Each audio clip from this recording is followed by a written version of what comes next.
البقاء لله كاملة هاني. الأمر لله. أشكرك. الحقيقة زيارتك شرف كبير النهاردة، بس يا ترى أقدر أعرف إيه الخدمة اللي أقدر أقدمها لك؟ سليم الله يرحمه قال لي إن هو كان مستلف منك مبلغ، جاي أرجعه لك وأترجاك إنك تسامحه.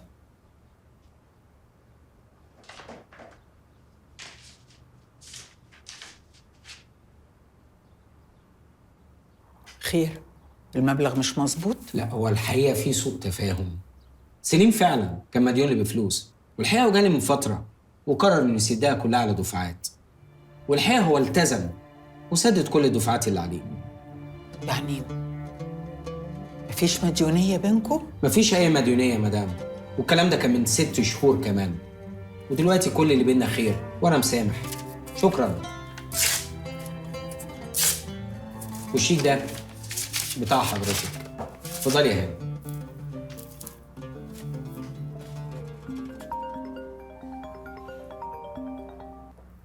ألو. إيه؟ طيب أنا جاية على طول. باي. متشكرة أوي. شرفتيني. بسمة. إيه يا مازن؟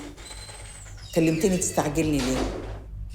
في من البيل الكبير اللي احنا واثقين فيه وسايبينه يدير الشركه طلع خاربها. ما تتكلمش على أخوك بالطريقة دي. البيه شارك كريم البهي في شحنه وسحب كل فلوس الشركه وحطها في الشحنه دي. كريم البهي؟ كريم الزفت. وايه المشكلة يعني؟ مش فاهم. المشكله ان لما رحت المخازن ما لقيتش الشحنه، ومفيش بني ادم جوه الشركه عارف الشحنه فين. والاغرب بقى ان انا لما رحت للبيع عشان اساله قال لي لما اخرج ان شاء الله هبقول لكم على مكان الشحنه. ايه الهبل ده؟ هو بيتعامل انها شركته لوحده ولا ايه؟ لا ده لسه بقى المصيبه الاكبر. الشركه ما فيهاش سيوله، يعني كلنا كده على الله بسببه. يا مازن، قول بقى إن هي الحكاية كده. أنت لا همك الشركة ولا الشغل ولا أي حاجة. أنت بس اتزنقت في قرشين رحت تاخدهم الشركة، ما لقيتش فاتجننت. ده بجد؟ يعني انت ما فهمتيش من كل اللي انا قلته غير ان انا عاوز فلوس، لكن مراد والمصايب اللي عاملها عادي مش كده؟ مصايب إيه؟ ده شغل. مراد عارف هو بيعمل إيه. طول عمره بيبيع ويشتري، مش زيك تتزنق في فلوس تجري عشان تاخدها من الشركة. صح صح. انا برضو مش مركز انا بتناقش مع مين. انا بتناقش مع اكتر بني ادم بيلاقي مراد مبررات في كل مصيبه هو بيعملها، لكن انا دايما الوحش الطماع الشرير اللي مش بيفكر غير في نفسه. صح؟ الو. معلش مش سامعه، ممكن تعيدي اللي قلته تاني؟ بقول لك انا عارف مين اللي قتل سليم ومعاه دليل براءة مراد. انت مين؟ وجبت رقمي منين؟ اللي يعرف دليل براءة مراد ويعرف مين القاتل الحقيقي سهل قوي يجيب رقم. ومين القاتل وايه الدليل اللي معاك؟ لو عايزين فعلا تعرفوا جهزوا 1,000,000 جنيه كاش، وانا بكره زي دلوقتي هتصل بيكي واقول لك نتقابل فين.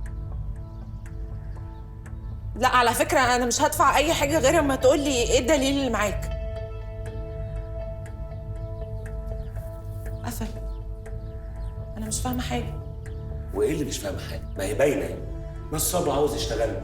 استنى بس يا مازن، ما يمكن فعلا عارف حاجة، شاف حاجة. لا طبعا، ده اكيد نصاب زي ما مازن بيقول. ليه؟ ليه نحكم عليه قبل ما نسمع منه؟ ما يمكن فعلا عنده معلومات.